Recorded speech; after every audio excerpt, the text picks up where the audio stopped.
Querido irmão Padre Neylor, queridos irmãos e irmãs aqui presentes, queridos irmãos e irmãs que nos acompanham pelo Facebook, pelo YouTube e também pela Rádio Comunitária Caiense. Nós temos uma riqueza bastante grande em todas as leituras que nós ouvimos hoje. Primeira leitura, nós vemos o rei Salomão, que tem a oportunidade de fazer um pedido ao Senhor. E ele pede a sabedoria. A gente tem que entender que no povo de Israel, na época dos reis, o rei, ele é um instrumento de Deus. Então ele é um intermediário entre Deus e o povo. É através do rei que Deus governa, que Deus intervém na vida do povo e conduz a história. Salomão, ele percebeu e acolheu o papel dele, não como um privilégio pessoal, usado por benefício próprio, mas sim como um ministério que lhe foi confiado por Deus. Salomão tinha consciência de que a autoridade é um serviço que deve ser exercido com sabedoria e que o objetivo final desse serviço é a realização do bem comum. E a grande qualidade da resposta de Salomão está em que ele não pediu glória, mas pediu aptidões necessárias para poder cumprir a missão que Deus lhe confiou. Salomão aparece aqui como modelo de homem que sabe escolher as coisas importantes e que não se deixa distrair pelos valores superficiais, pelos valores efêmeros. Dizer que a súplica de Salomão agradou o Senhor, no versículo 10, é propor aos israelitas que optem pelos valores eternos, duradouros e essenciais. Olhando para nós, atualizando essa liturgia, essa leitura. Algumas pessoas e grupos, com um peso significativo na opinião pública, procuram vender a ideia de que a realização plena do indivíduo está num conjunto de valores que decidem quem pertence à elite dos vencedores, dos que estão na moda, dos que têm êxito. Em muitos casos, esses valores são propostos e são realidades efêmeras, materiais, secundárias e relativas. Quase sempre, por detrás da proposição de certos valores, estão interesses particulares e egoístas, a tentativa de vender determinada ideologia ou a preocupação em tornar o mercado dependente dos produtos comerciais de determinada marca. O sábio, contudo, é aquele que está consciente desses mecanismos, que sabe ver com um olhar crítico os valores que a moda propõe, que sabe discernir o verdadeiro do falso, que distingue o que apenas tem um brilho dourado daquilo que é a essência, é um tesouro que se precisa conservar. O sábio é aquele que consegue perceber que, efetivamente, o que ele realiza, ele permite levar a cabo dentro da comunidade a missão que lhe foi confiada. Ou seja, consegue perceber aquilo que é essencial para o anúncio do reino. Como é que eu e você nos situamos diante disso? O que é que me seduz? O que eu abraço é o imediato, o brilhante, o sedutor, o efêmero? Ou é o que exige uma radicalidade, mas que permite conquistar uma felicidade duradoura e concretizar o meu papel no mundo, na empresa, na família, na comunidade cristã? A figura de Salomão nos compromete também a todos que detêm responsabilidades na comunidade e nos convida a uma verdadeira atitude de serviço. O seu objetivo nunca deve ser a realização dos próprios esquemas pessoais, mas sim o benefício de toda a comunidade, a concretização do bem comum.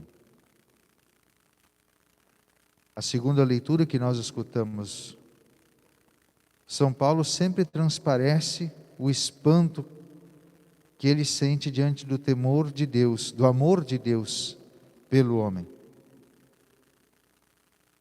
E esse tema do amor de Deus pelo homem, na carta de São Paulo aos Romanos, está muito presente.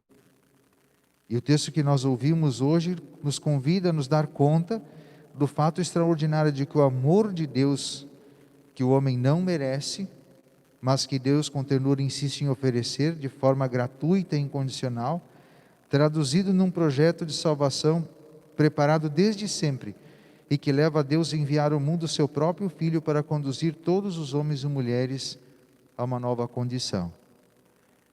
A primeira coisa que eu quero lembrar aqui é que às vezes, como a gente viu antes, às vezes a gente busca interesses pessoais, procura defender as nossas ideias, o nosso produto, aquilo que nós achamos. E quantas vezes esse texto também da carta de São Paulo aos Romanos, ele é distorcido. Tudo concorre para o bem daqueles que amam a Deus. Qual é que é a interpretação que geralmente nós temos? A interpretação de uma relação com Deus, aonde eu faço uma barganha com Deus. Eu vou te amar, eu vou fazer as coisas certinhas, eu vou cumprir os mandamentos, eu vou ir na missa dominical, eu vou pagar o meu dízimo, porque daí eu vou ser abençoado, eu vou ser próspero, eu vou ganhar dinheiro, eu não vou ter problemas de saúde, eu não vou ter problemas conjugais, ou seja, tudo vai correr bem, ou seja, tudo concorre para o bem daqueles que amam e temem a Deus. Só que isso é justamente a distorção daquilo que nós vemos na Sagrada Escritura e do que São Paulo quer dizer. Porque esse tipo de interpretação leva a mostrar que nós somos privilegiados, porque nós fazemos, então nós merecemos. E não é assim que o amor de Deus se revela para nós. Deus ama a todos. Deus faz chover sobre justos e injustos. Deus fez todo o bem para todos na humanidade. Mas aqueles que o amam percebem que em tudo Deus fez o bem por amor a cada um de nós. É justamente o contrário, não é porque eu faço certinho que eu recebo a graça, não, a graça vem para todos, e por eu amar a Deus eu percebo a graça de Deus e o amor de Deus em tudo o que acontece, mesmo no sofrimento, na dor e naquilo que as pessoas que não percebem esse amor incondicional de Deus não conseguem enxergar e por isso entram em desespero. Então, que a gente possa realmente viver essa essência. Numa época marcada por uma certa indiferença face a Deus, esse texto convida-nos a tomar consciência de que Deus nos ama, vem continuamente ao nosso encontro, aponta-nos o caminho da vida plena e verdadeira e desafia-nos à identificação com Jesus. Convida-nos a integrar a sua família. Nós, os crentes, somos convidados a conduzir a nossa vida à luz dessa realidade. Somos convocados a testemunhar com palavras, com ações, com a vida, no meio dos irmãos que dia a dia percorrem conosco o caminho da vida, o amor e o projeto de salvação que Deus tem. Diante desta oferta de Deus, somos livres de fazer as nossas opções. Opções que Deus respeita de forma absoluta, porque nos ama. No entanto, a vida está cheia,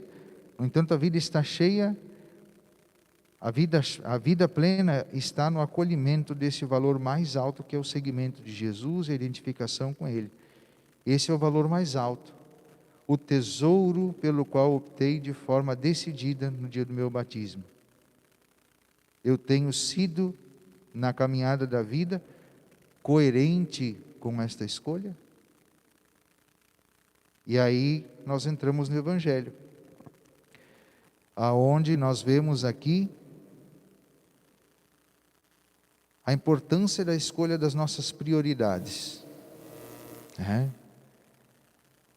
O Evangelho diz que o reino dos céus é um tesouro. Ora, quando alguém encontra um tesouro, deve elegê-lo como a riqueza mais preciosa, o fim último da sua vida, o valor fundamental pelo qual se renuncia a todo o resto e pelo qual você está disposto a pagar qualquer preço. É preciso redescobrir e optar decisivamente por esse valor mais alto que deve dar sentido às nossas vidas. O cristão é confrontado com muitos valores e opções, mas deve perceber-se de que o reino é o valor mais importante. A parábola do trigo e do joio, que a gente meditou no domingo passado, é muito parecida com a parábola dos peixes que Jesus conta também no final desse evangelho. E volta de novo, diante de todas essas opções e dessa reflexão que nós estamos fazendo, nós precisamos olhar para nós mesmos, não para os outros. Porque quem vai separar os peixes bons dos peixes ruins, não somos nós. É Deus com seus anjos por ocasião da implantação definitiva do seu reino na vinda gloriosa de Jesus. Então, nós não podemos julgar.